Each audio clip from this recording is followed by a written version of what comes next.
Hello everyone. என்னோட பேரு Humaira Irfana. நான் Chennai girls higher secondary school சைதாபேட்ல 11th ஸ்டாண்டர்ட் படிக்கிறேன்.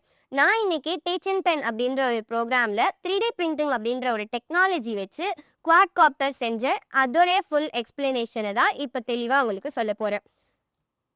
ஸோ இந்த ஸ்க்ரீனில் இருக்கிற பேர்டை பார்த்தா உங்களுக்கு என்ன ஞாபகம் வருது? நம்மளும் இந்த பேர்ட் மாதிரி பறக்கணும், நம்மளும் இந்த மாதிரி கண்ட்ரிஸ் எல்லாம் பறந்துக்கிட்டே எக்ஸ்ப்ளோர் பண்ணணும்னு சொல்லிட்டு ஆசைப்படுறோம் இல்லையா? இந்த மாதிரி தான் மனிதர்கள் ஒரு காலத்தில் ஆசைப்பட்டு ஏரோப்ளேன், ஹெலிகாப்டர் இந்த மாதிரி ஏர்கிராஃப்ட்ஸ் எல்லாத்தையும் இன்வென்ட் பண்ணாங்க. ஏரோப்ளேன், ஹெலிகாப்டர் இது எல்லாருக்குமே நிறைய அப்ளிகேஷன்ஸ் இருக்குது. அதே சமயத்தில் கொஞ்சம் லிமிட்டேஷன்ஸும் இருக்குது. ஸோ இந்த லிமிட்டேஷன்ஸில் சில லிமிட்டேஷன்ஸை ஓவர் கம் பண்ணுறதுக்கு தான் நம்ம ட்ரோன் அப்படின்ற ஒரு ஏர்கிராஃப்டை மனுஷங்க இன்வென்ட் பண்ணாங்க. ஸோ இப்போ first what is drone? So ட்ரோன்னா இல்லை?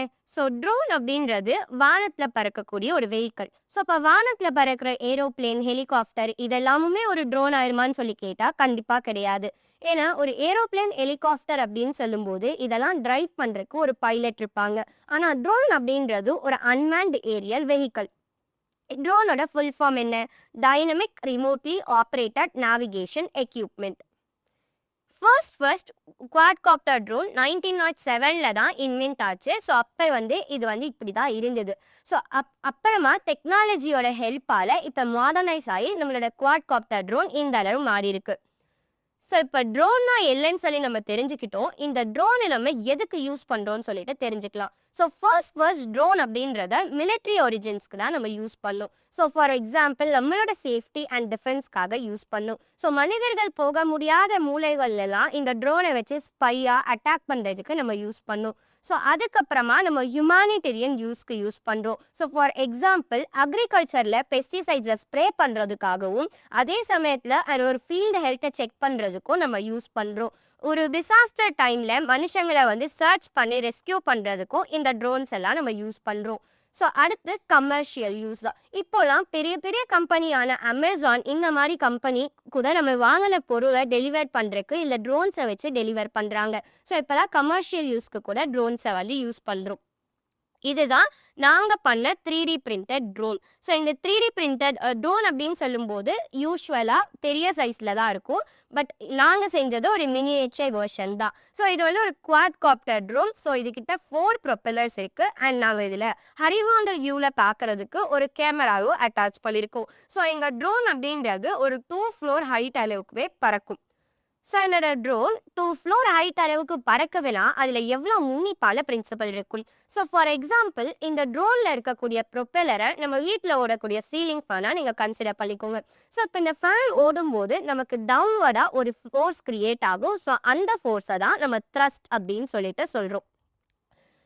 ஸோ இந்த த்ரஸ்ட் அப்படின்றது தான் ஆக்ஷன். ஸோ ஆக்ஷன் நடக்குது அப்படின்னா கண்டிப்பாக அந்த இடத்துல ரியாக்ஷனும் நடக்கும் இல்லையா? நியூட்டன்ஸ் தேர்ட் லா படி. ஸோ அந்த ரியாக்ஷனாக நடக்கிறது தான் நம்மளோட லிஃப்ட் ஃபோர்ஸ். ஸோ இப்போ ஆக்ஷன் ஈக்குவல் டு ரியாக்ஷன் தான் நம்மளோட நியூட்டன்ஸ் தேர்ட் லா. இப்போ என்னோட த்ரஸ்டையும் சரி லிஃப்டையும் சரி கண்ட்ரோல் பண்ணணும் அப்படின்னா அதுக்கு சில பராமீட்டர்ஸ்லாம் இருக்கு. So that is rotational speed, number of blades, blade angle. Newton's third law மட்டும் இல்லாமல் இது கூட பெர்னோலிஸ் பிரின்சிபலும் சேர்ந்தாதான் நம்ம ட்ரோன்னால ஃப்ளை ஆக முடியும். ஸோ பெர்னோலிஸ் பிரின்சிபல் என்ன ஸ்டேட் பண்ணுறாங்க? ஸோ காற்று எங்கே ஃபாஸ்ட்டாக மூவ் ஆகுதோ அங்கே ப்ரெஷர் கம்மியாகவும், காற்று எங்கே ஸ்லோவாக மூவ் ஆகுதோ அங்கே ப்ரெஷர் அதிகமாகவும் இருக்கும். ஸோ நம்மளோட ப்ரொப்பல்லர்ஸோடைய அப்பர் பார்ட்டில் காற்று ஃபாஸ்ட்டாக மூவ் ஆகிறதுனால ப்ரெஷர் கம்மியாக இருக்கும். அதோட பாட்டம் பார்ட்டில் காற்று ஸ்லோவாக மூவ் ஆகிறதுனால ப்ரெஷர் ஹையாக இருக்கும். ஸோ இப்படி ப்ரெஷர் கீழே ஹையாக இருக்கிறதுனால தான் நம்ம ட்ரோன் ஸ்டேபிளாக பறக்க முடியுது. ஸோ ஆக மொத்தத்தில் Newton's third law plus Bernoulli's principle ரெண்டுமே சேர்ந்தாதான் நம்ம ட்ரோன்னால ரெண்டு ஸ்டேபிளாக ஹைட்டாக பறக்க முடியும். ஸோ இப்போ என்னோட ட்ரோன் எப்படி பறக்குதுன்னு உங்களுக்கு புரிஞ்சிச்சா? இப்போது நம்ம ஏன் 4 ப்ரொப்பல்லர் ட்ரோன்ஸ் எடுத்தோம் அப்படின்னு சொல்லிட்டு பார்க்கலாம். ஸோ அப்போ ஒரு ப்ரொப்பல்லர் ட்ரோன்ஸ் எடுத்துக்கிட்டோம் அப்படின்னா இதில் ப்ரொப்பல்லர் ஒரு டைரக்ஷனில் சுற்றும். இதனால டார்க் பேலன்ஸ் ஆகாமல் அதோட பாடி வேற டைரக்ஷனில் சுற்றும். இப்போ ஒரு பை ப்ரொப்பல்லர் ட்ரோன்ஸ் அப்படின்னு சொல்லும்போது இதில் ஒரு ப்ரொப்பல்லர் கிளாக் வைஸ் டைரக்ஷனாகவும் இன்னொரு ப்ரொப்பல்லர் ஆன்டி கிளாக் வைஸ் டைரக்ஷனாகவும் ரொட்டேட் ஆகும். ஸோ இதனால ரெண்டுமே ஸ்டேபிளாக டார்க் ஆகுது. இருந்தாலும் இதில் ஹை டார்க் போக முடியுமே தவிர ஒரு ஷார்ப் டர்னோ ஒரு ஸ்மூத் ட்விஸ்ட்டோ எடுக்க முடியாது. ட்ரைபோ ப்ரொப்பலர் ட்ரோன்ஸ். ஸோ இதில் 3 ப்ரொப்பலர்ஸ் இருக்கிறதுனால ஒரு ஸ்டெபிலிட்டி இல்லை அண்ட் பார்க்க பேலன்ஸ் பண்ணுறதுன்றது ரொம்ப கஷ்டமாக இருக்குது. Quadcopter drone. So Quadcopter drone சொல்லும்போது இதுக்கிட்ட 4 ப்ரொப்பலர்ஸ் இருக்கும். இல்லை 2 ப்ரொப்பலர் கிளாக் வைஸ் டைரக்ஷனாகவும் 2 ப்ரொப்பலர் ஆன்டி கிளாக் வைஸ் டைரக்ஷனாகவும் ரொட்டேட் ஆகும். ஸோ ஆப்போசிட் டைரக்ஷனில் இருக்கிற ப்ரொப்பலர்ஸ் மட்டும் சேம் டைரக்ஷனில் ரொட்டேட் ஆகும். ஸோ இந்த Quadcopter ட்ரோனால் நல்ல ஸ்டெபிலிட்டி இருக்கு, நல்ல ஹைட்டாக பறக்க முடியும், ஷார்ப் டர்ன் ட்விஸ்ட் எடுக்க முடியும், டார்க் பேலன்ஸ் ஆகுது, ஈஸியாக மேனுவல் பண்ண முடியும். ஸோ சொல்கிற மாதிரி எதுவுமே இல்லை, பிரச்சனையே இல்லை. So that's why we choose Quadcopter. So இப்போ என்னோட ட்ரோனை வந்து பில்ட் பண்ணுறதுக்கு என்னென்ன பார்ட்ஸ்லாம் தேவைன்னு சொல்லிட்டு பார்க்கலாம். ஸோ நமக்கு எலக்ட்ரானிக் காம்போனன்ட்ஸ்ன்னு சொல்லிட்டு கொஞ்சம் பார்ட்ஸ் தேவை அண்ட் ஸ்ட்ரக்சரல் காம்போனன்ட்ஸ்ன்னு சொல்லிட்டு கொஞ்சம் பார்ட் தேவை. So first electronic components. Flight controller. ட்ரோனுக்கு பிரெயின் ரொம்ப முக்கியம். ஸோ அந்த பிரெயினாக இருக்கிறது தான் இந்த ஃப்ளைட் கண்ட்ரோலர். அதாவது மனுஷன் கொடுக்கக்கூடிய ஒரு இன்புட்டை ப்ராசஸ் பண்ணி அதுபடி அந்த ட்ரோனை செயல்படுத்த வைக்க ஹெல்ப் பண்ணுறது தான் இந்த flight controller. So next remote controller. So நம்ம கொடுக்கக்கூடிய சிக்னல் அந்த ரிசீவருக்கு போகணுன்றதுக்காக தான் இந்த ரிமோட் கண்ட்ரோலரை நம்ம யூஸ் பண்ணுறோம். DC Motors. மோட்டார் வந்து நம்மளோட ப்ரொப்பல்லர்ஸ் வந்து சுற்றுறதுக்காக நம்ம யூஸ் பண்ணுறோம். பேட்ரி தான் இந்த மோட்டருக்கான ஒரு பவரை வந்து சப்ளை பண்ணுது. So ட்ரோனோட frame. ஸோ இந்த ஃப்ரேமில் தான் நம்ம மோட்டார், பேட்ரி, இந்த மாதிரி எல்லா எலக்ட்ரானிக் காம்போனன்ட்ஸையுமே நம்ம ஃபிக்ஸ் பண்ணுவோம். ப்ரொப்பல்லர்ஸ் ரொட்டேட் ஆகிறதுனால தான் லிஃப்ட், த்ரஸ்ட் இந்த மாதிரி ஃபோர்ஸ் எல்லாம் கிரியேட் ஆகுது. ஸோ இது வந்து பேட்ரி ஹோல்டர், பேட்டரியை ஹோல்ட் பண்ணுறதுக்கு வச்சுருக்கோம். ஸோ இது வந்து ப்ரொப்பல்லர் கார்ட். எதுக்குன்னா ப்ரொப்பல்லரோட safety, at the same time human பீயிங்ஸோட சேஃப்டியை கருதி நாங்கள் வச்சுருக்கோம். ஸோ இப்போ இந்த ஸ்ட்ரக்சரல் காம்போனன்ட்ஸ் எல்லாம் சாதாவாக நாங்கள் செய்யலை. ஸோ 3D பிரிண்டிங் அப்படின்ற ஒரு டெவலப்பிங் டெக்னாலஜி யூஸ் பண்ணி தான் செஞ்சுருக்கோம். ஸோ முதல்ல 3D பிரிண்டிங்னா என்னன்னு சொல்லிட்டு பார்க்கலாம். ஸோ டிஜிட்டல் ஃபைலில் இருக்கக்கூடிய ஒரு ஆப்ஜெக்டை ஃபிசிக்கலாக, அதாவது நம்மளால் டச் பண்ணி ஃபீல் பண்ணுற மாதிரி பண்ணக்கூடிய அந்த ப்ராசஸ்க்கு பேர் தான் 3D பிரிண்டிங் அப்படின்னு சொல்லுவோம். ஸோ முப்பரிமாண அச்சுப்பொறி அப்படின்றது ஒரு ப்ராசஸ். இந்த ப்ராசஸில் நம்மளோட ஆப்ஜெக்டை லேயர் பை லேயராக க்ரியேட் பண்ணலாம். ஸோ நான் 3Dயாக ஒரு ஆப்ஜெக்டை பிரிண்ட் பண்ணணும் அப்படின்னா டேரெக்டாக போய் கொடுக்க முடியாது. அதுக்கு முன்னாடி நம்ம 3D டிசைன் பண்ணணும். ஸோ அதுக்கு நம்ம யூஸ் பண்ணுற சாஃப்ட்வேர் தான் FreeCAD சாஃப்ட்வேர். ஸோ பேரே தெரிஞ்சிருக்கும், free, open source and very easy to use. So இப்போ டிசைன் பண்ண என்னோட 3D ஆப்ஜெக்டை .stl ஃபார்மேட்டுக்கு மாற்றிட்டு அதுக்கப்புறமா நம்ம வந்து ஸ்லைசிங் பண்ணணும். ஸோ ஸ்லைசிங் அப்படின்றது இல்லைனா நான் ஆல்ரெடி சொல்ல 3D பிரிண்டிங்கிறது layer by layer process. So அதனால் நம்ம அதை லேயர் பை லேயராக ஸ்லைஸ் பண்ணணும். ஸோ அதுக்கு நம்ம யூஸ் பண்ணுற சாஃப்ட்வேர் தான் அல்டிமேக்கர் கியூரா. இப்போது 3D பிரிண்டரில் டேரெக்டாக போய் கொடுத்தா அதுக்கு புரியாது. ஏன்னா நமக்கு எப்படி தமிழ், இங்கிலீஷ்னு சர்டைன் லாங்குவேஜஸ் புரியுது, அந்த மாதிரி 3D பிரிண்டருக்கு G-கோட் அப்படின்ற ஒரு லாங்குவேஜ் தான் புரியும். ஸோ அதனால் ஸ்லைஸ் பண்ண நம்மளோட ஆப்ஜெக்டை G-கோட் அப்படின்ற லாங்குவேஜுக்கு மாற்றிட்டு அதுக்கப்புறமா 3D பிரிண்டர்கிட்ட கொடுத்தோம் அப்படின்னா நம்மளோட ஆப்ஜெக்ட் அவையாக லேயர் பை லேயராக க்ரியேட் ஆகி வரதை நம்மளால் பார்க்க முடியும்.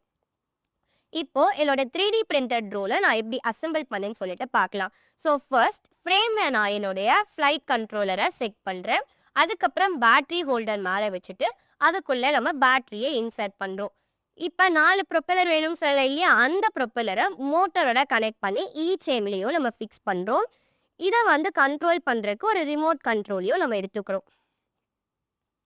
இப்போ என்னோட 3D பிரிண்டர் ட்ரோனை எப்படி ஆப்ரேட் பண்ணணும்னு சொல்லிட்டு பார்க்கலாம். ஸோ ஃபஸ்ட்டு வந்து நம்ம பேட்டரியை ட்ரோனோட கலெக்ட் பண்ணணும். ஸோ நெக்ஸ்ட்டு நம்ம ரிசீவர் அண்ட் டிரான்ஸ்மிட்டர் ரெண்டுத்தையும் கனெக்ட் பண்ணணும். ஸோ கனெக்ட் பண்ண உடனே உங்களுக்கு இந்த மாதிரி வந்து லைட் ஷேக் ஆகி ஆகிறது வந்து நிலையாக வந்து நிற்க ஆரம்பிக்கும்.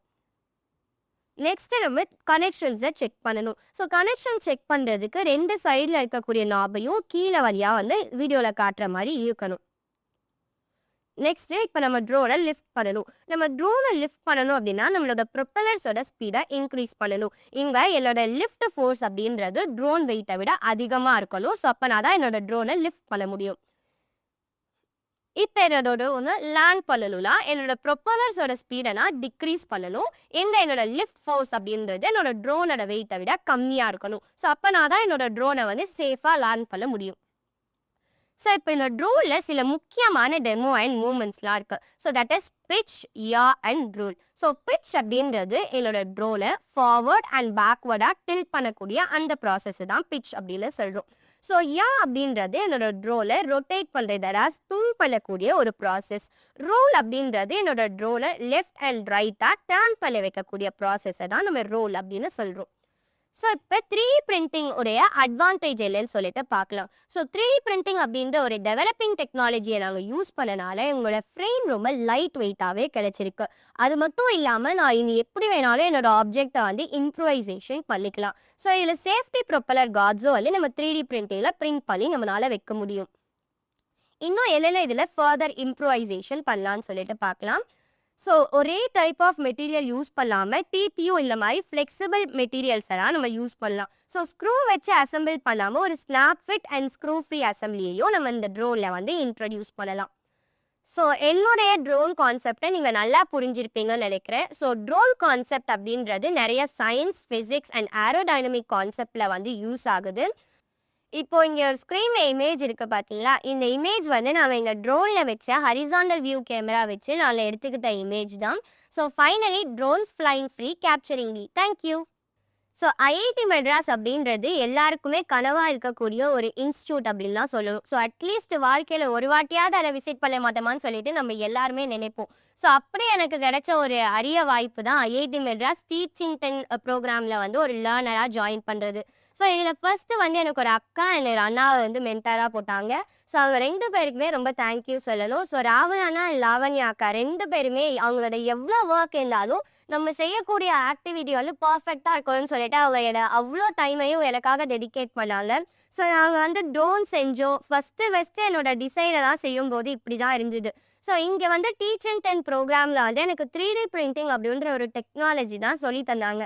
ஸோ ஒரு 3D பிரிண்டரால் ஒரு ஆப்ஜெக்டை கையில் பிடிக்கிற மாதிரி செஞ்சு தர முடியுமா அப்படின்னு சொல்லிட்டு நான் வந்து இந்த கிளாஸ்க்கு முதல்ல சேரும்போதே நல்லா யோசிச்சிருக்கேன். ஆனால் எனக்கு இங்கே வந்து 3D பிரிண்டிங் அப்படின்ற ஒரு டெக்னாலஜியை பற்றி தெரிஞ்சுக்கிட்டு நாங்கள் ட்ரோல் செஞ்சு அதில் செஞ்ச டிசைன்ஸ் தான் இந்த பென்சில், மாசா பாட்டில், ஃபேன் எல்லாமே. ஸோ இதெல்லாம் நான் வந்து ரொம்ப என்ஜாய் பண்ணி எடுத்துக்கிட்ட மொமெண்ட்ஸ் அப்படின்னு சொல்லிட்டு சொல்லலாம். ஸோ ஃபைனலாக என்னோட அக்கா அண்ணாக்கும் சரி, என் ஹோல் டீமுக்கும் சரி, தேங்க்யூ.